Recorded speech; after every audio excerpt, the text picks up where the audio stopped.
Amazon FBA versus self-fulfillment. Amazon FBA, fulfillment by Amazon, and self-fulfillment are two different methods sellers use to deliver their products to customers. With FBA, Amazon takes care of storage, packaging, shipping, and even customer service. Self-fulfillment means the seller handles these responsibilities independently, managing inventory, shipping orders, and dealing with returns directly. The main difference lies in convenience and scalability. FBA automates logistics, while self-fulfillment offers full control.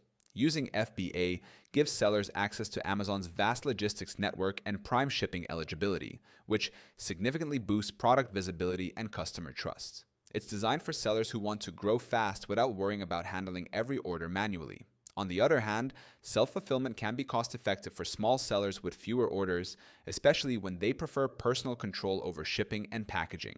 In real-world scenarios, many sellers start with self-fulfillment to test their products, then transition to FBA once sales increase. This hybrid approach allows them to balance control and efficiency while maintaining customer satisfaction. Businesses that use FBA often experience faster delivery times and higher conversion rates due to Prime's trusted service. You can start using Helium 10 for free right now by clicking the link in our description. It gives you instant access to all the research and analytics tools you need to grow your Amazon FBA business.